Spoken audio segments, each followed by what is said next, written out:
The galaxy had been quiet for longer than memory, and in that silence the Valori Dominion had grown comfortable. Supreme Strategist Kaler Threx stood within the observation sphere of the Citadel spire, his hands clasped behind his back as layered stars drifted slowly across the void. To the Valori, silence was proof of supremacy. Civilizations loud enough to matter announced themselves. Those that did not were irrelevant or extinct. Kaler had spent 3 centuries proving that belief correct. Beneath him, the High Stellar Council murmured in disciplined tones. All were male, bred and trained for governance or war, their crests marked with the silver lines of rank. The Dominion's borders spanned 6 spiral arms. Their fleets moved unchallenged. Their archives listed dozens of species reduced to protectorates or erased entirely. No equal had ever emerged. Until the anomaly. It had appeared without warning at the fringe of Dominion space, far beyond the mapped trade corridors. A distortion first, subtle, almost elegant, like the universe briefly forgetting its own geometry. The censor priests dismissed it as a collapsed subspace echo. Kaler had not. "Run the data again," he said calmly, his voice carrying the weight of command without volume. "At full resolution." Tactical Overseer Reth Malshin inclined his head and gestured. Holographic layers bloomed into existence, revealing gravitic signatures that made several counselors stiffen. The objects were enormous, larger than moons, denser than any vessel on record. And they were moving. "Vector?" Kaler asked. "Direct," Reth replied. "Toward our inner systems." That single word unsettled the chamber.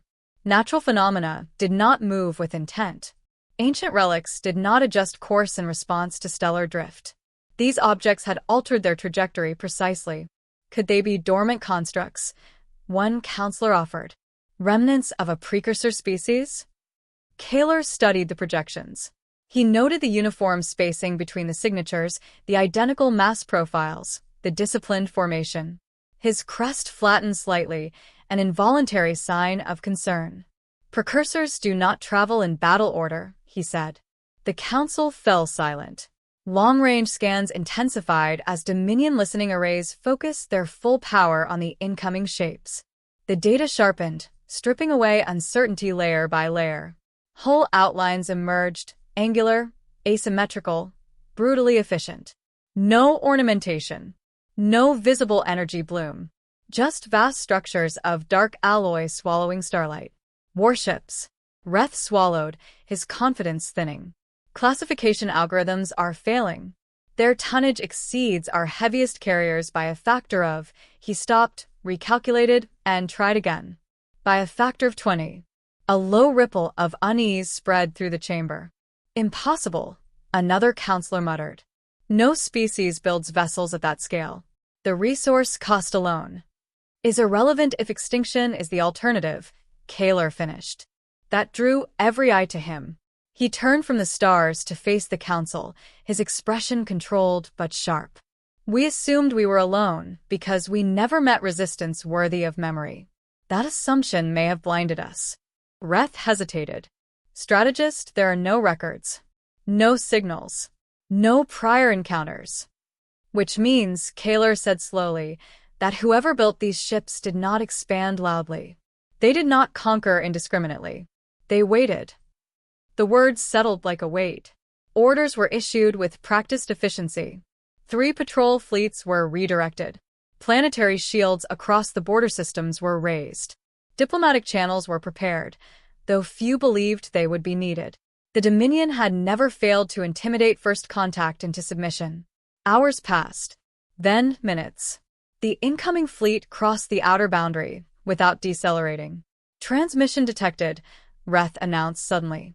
"Type beam. Highly compressed." The council straightened. "Display it." The signal unfolded into sound and symbols, translated almost instantly by adaptive matrices. There was no greeting, no flourish, no exchange of cultural markers. Only a single sentence, delivered in a flat, uninflected tone. "You have entered a monitored region. Alter course immediately." Silence followed. Kaler felt something unfamiliar tighten in his chest cavity. Not fear, but recognition. This was not the voice of explorers. It was not the arrogance of conquerors. It was the voice of sentinels. Source identification? Kaler asked. Reth shook his head. They identify themselves only as Terran Defense Command. Species designation, human. The word meant nothing to the archives. Kaler turned back to the stars. The warships, no. The Dreadnoughts, continued their advance, indifferent to Dominion borders, to centuries of unchallenged rule. Their formation shifted with flawless coordination, like a single mind guiding many bodies. How many? Kaler asked quietly. Scanning complete, Reth said. His voice was tight now. 36 confirmed. More signatures emerging behind them. Possibly hundreds. The Dominion had crushed empires with fewer than 10. Kaler closed his eyes for a brief moment, then opened them, resolve hardening his features. Signal the border fleets. Hold position. Do not engage unless fired upon. Several counselors protested, but Kaler silenced them with a raised hand. If these humans wish to destroy us, he said, we would already be dead. Whatever this is, it is deliberate. Outside the Citadel spire, the stars seemed dimmer, as if aware they were about to witness a turning point. The Dreadnoughts advanced, vast and patient, carrying with them the unspoken truth that the galaxy had never truly been empty. And the Valori Dominion, for the first time in its long history, was no longer certain it stood alone at the top of the universe. The first Valori patrol fleet took position along the edge of the Catherine Drift, their vessels fanning out in a show of disciplined confidence. Admiral Serex Ball, commander of the 3rd Expansion Armada, watched the incoming human formation from the command cradle of his flagship. He had been bred for war, trained in 100 campaigns, and yet the sight before him unsettled instincts older than doctrine. The human ships did not slow. They did not tighten formation in response to the Valori blockade. They did not broadcast threats or status markers. They advanced at a constant velocity, massive silhouettes cutting through the starfield like moving fortresses. Compared to them, Serex's cruisers felt suddenly fragile, their sleek designs ornamental rather than lethal. Transmit Dominion Authority codes, Serex ordered. Repeat the warning. Escalate if necessary. The message was sent, layered with power, history, and the unspoken promise of annihilation. It was a script that had ended countless confrontations before they began. The humans responded almost instantly. This time, the transmission included visual data. A single figure appeared on the projection, male, upright, encased in dark command armor bearing no visible insignia beyond a simple symbol etched at the chest. His face was scarred but calm, eyes steady, posture relaxed in a way Serex found deeply unsettling. This is Captain Elias Ward, Terran Defense Command, the human said. His voice was even, stripped of emotion. You are obstructing a sanctioned movement. Withdraw. Serex bristled. You stand within Valori sovereign space. Identify your intent, or be removed by force. For the first time, the human captain paused. Not in confusion, Serex recognized calculation when he saw it. Negative, Ward replied. Your sovereignty is unrecognized. Our intent is containment. The word echoed through the command chamber. Before Serex could respond, his tactical officer stiffened. Admiral, energy spikes across the human formation. Serex's crests flared. Shields up. Weapons ready. Do not fire unless. The order never finished. One of the human dreadnoughts shifted position by a fraction, its hull panels separating along invisible seams. There was no warning flash, no dramatic surge of power. Space simply bent, and then something invisible struck the Valori line. 3 cruisers vanished. Not exploded, not shattered. Gone. Their mass signatures collapsed inward and disappeared as if the universe itself had decided they no longer belonged. Shock tore through the fleet. Return fire. Serex roared, instinct overriding caution. Plasma lances and antimatter shells streaked toward the nearest dreadnought, lighting space with brilliant violence. The impact struck the human hull and dispersed. Energy bled harmlessly across layered armor fields, failing to breach, failing even to scorch. The Dreadnought did not respond immediately. It waited. Then, the human formation moved. They advanced through the Valori fleet without breaking pace, weapons firing with surgical precision. Each strike was economical, devastating, final. Engines were severed. Command nodes erased. Vessels were left drifting, intact but powerless, their crews alive to witness defeat. Cerex felt the battle slipping beyond control. All ships, disengage. Fall back to defensive. A human ship slid into position directly ahead of his flagship, eclipsing the stars. Its sheer scale robbed Cerex of breath. He realized, with a clarity that burned, that this vessel alone could end his entire career in a single motion. Another transmission cut through. Admiral Cerex Vol, Captain Ward said, already knowing his name. This engagement has exceeded tolerance parameters. Power down your weapons. Cerex's mandibles tightened. You attack us and speak of tolerance? We neutralized a threat, Ward replied. You fired first. The truth of it stung. Cerex glanced at his displays. Half his fleet was disabled. Not destroyed, disabled. The humans had chosen restraint. Why? Cerex demanded. If you possess this power, why not end us? Ward's gaze did not waver. Because extermination is inefficient. Compliance is preferable. Silence stretched between them, heavy with implication. Cerex made his decision. All ships, he said quietly, stand down. One by one, Valori weapons powered down. The battle ended not with surrender rituals or ceremony, but with the simple cessation of resistance. As the human dreadnoughts resumed their advance, slipping past the crippled fleet as if it had never mattered, Cerex understood the deeper horror. This was not an invasion force testing defenses. This was a measured response, one calibrated long before the Valori ever noticed the anomaly.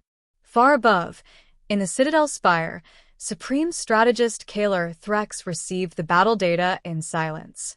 The projections confirmed what his instincts had warned him of since the first distortion appeared. Humanity had not come to negotiate supremacy. They had come because they had already decided the outcome, and now they were executing it. And somewhere beyond the next star system, the full weight of Earth's dreadnoughts continued forward, unchallenged, toward the heart of the Dominion. The Dominion did not collapse all at once. It unraveled in precise, deliberate movements, each loss measured, each response anticipated. Supreme Strategist Kaler Threx stood before a wall of shifting projections as system after system dimmed to gray. Shipyards went dark before launch orders could be issued. Relay nexuses fell silent within seconds of activation. Every defensive maneuver the Dominion attempted was met not with brute force, but with preemption. They are inside our command loops, Tactical Overseer Rethmalshan said, his voice strained. They respond before we complete a decision cycle. Kaler nodded slowly. Then they mapped us long before arrival. Across the void, Earth's dreadnoughts advanced in branching formations, each group peeling away with mathematical elegance. They did not scatter randomly. They moved with intent toward industrial centers, fleet anchors, and data vaults, the skeleton of Dominion power. The pattern was unmistakable. This was not conquest. It was disarmament.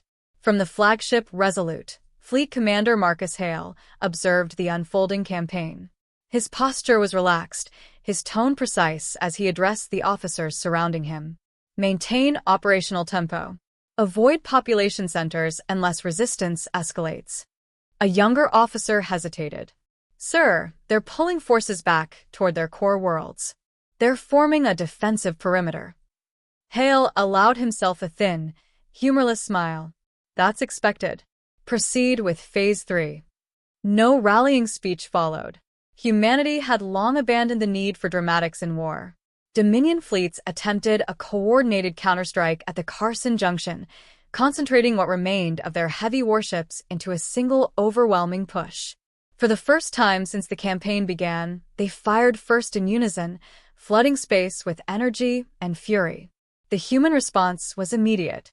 Dreadnoughts adjusted formation, their hulls rotating to present reinforced facets. Point defense grids flared to life, intercepting incoming fire with ruthless efficiency. Then the counterblow came, not as a wave, but as a sequence. One by one, Dominion flagships lost propulsion, their drives crushed by focused gravitic shears. Command vessels were isolated, communications severed before orders could spread. Within minutes, the largest fleet the Dominion could muster was reduced to drifting hulks. "Signal all units," Kaler ordered from the Citadel, his voice steady despite the ruin unfolding. "Fall back to the homeworld. Activate planetary arrays." Reth looked at him, eyes wide. They anticipated that too. Planetary shields are already under attack from orbit. Kaler felt the truth settle with chilling clarity. Every step the Dominion took led exactly where the humans wanted them. A direct channel opened without request. Fleet Commander Marcus Hale appeared before Kaler, his image crisp and unadorned. Supreme Strategist Threx. This conflict no longer serves a tactical purpose. Kaler studied the human's face, searching for arrogance, hatred, triumph. He found none. "You dismantle our fleets, cripple our infrastructure, and speak of purpose. What do you seek?" "Stability," Hale replied. "Your dominion expanded unchecked. That ends now." "You could have destroyed us," Kaler said. "You still can." "Yes," Hale agreed. "We won't." The admission carried more weight than any threat. "Your forces," Hale continued, "are capable, disciplined, and dangerous. Left alone, you would eventually encounter someone weaker. We do not allow that outcome." Kaler's mandibles tightened. "You claim moral authority over the stars?" Hale shook his head. No. "We claim responsibility." The channel closed. Outside the Citadel, the sky burned as human vessels took station above the Valori homeworld. Defensive arrays fired desperately, their energy absorbed or redirected with contemptuous ease. One by one, the arrays went silent, their power cores surgically neutralized. Yet the city below remained untouched.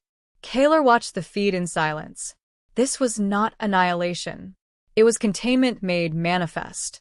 Reth spoke softly. "They're holding orbit. They're not descending." Kaler exhaled slowly. "Because they don't need to."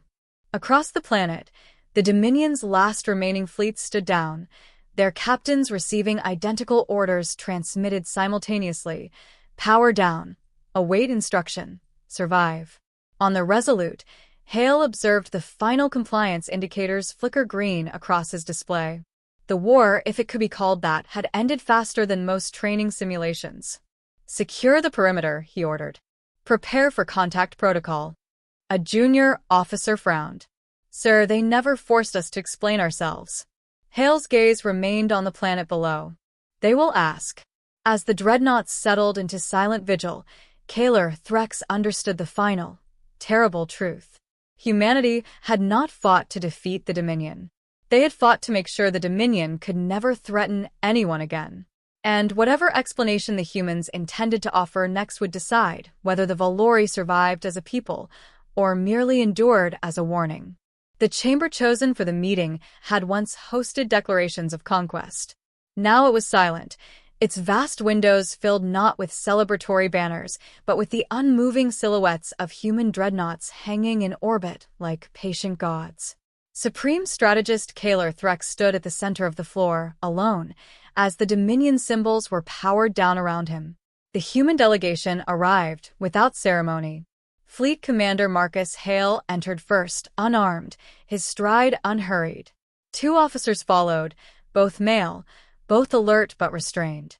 They wore no marks of victory, no trophies, nothing that suggested triumph. That absence unsettled Kaler more than open contempt would have. "You have crippled our fleets," Kaler said, breaking the silence. "Our expansion ends. Our dominance is finished. Tell me why you stopped." Hale met his gaze. "Because our objective was achieved." "And that objective was?" Kaler pressed. "To remove uncertainty," Hale replied.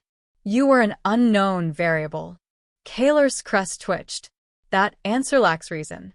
Hale gestured toward the window, to the Dreadnoughts. Those ships were not built for you. Kaler waited. Hale continued, his voice steady, unembellished. Humanity learned early that the universe is not kind to those who assume peace will last. We faced extinction more than once, by our own creations, by our divisions, by forces that never bothered to announce themselves. Each time, survival required preparation beyond what seemed reasonable. Kaler absorbed the words, sensing no deception. We did not expand rapidly, Hale said. We observed. We listened. We built quietly. Not because we wanted to rule, but because we needed to be ready for whatever came next. And when you found us? Kaler asked. Hale did not hesitate. We evaluated you. Your history, your wars, your methods. You do not stop unless stopped.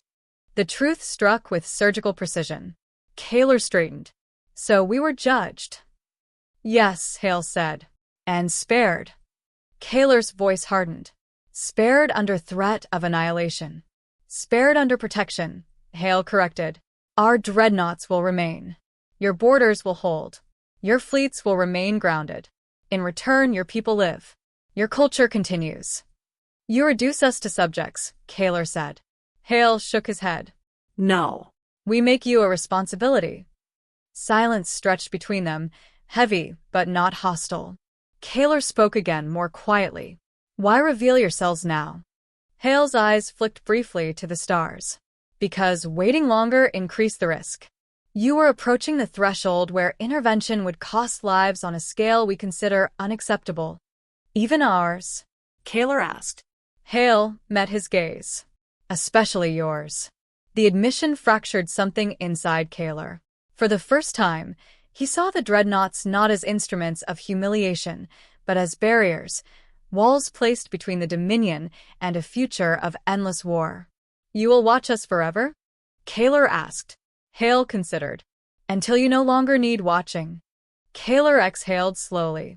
And, if we resist? Then we return, Hale said simply. And the outcome changes.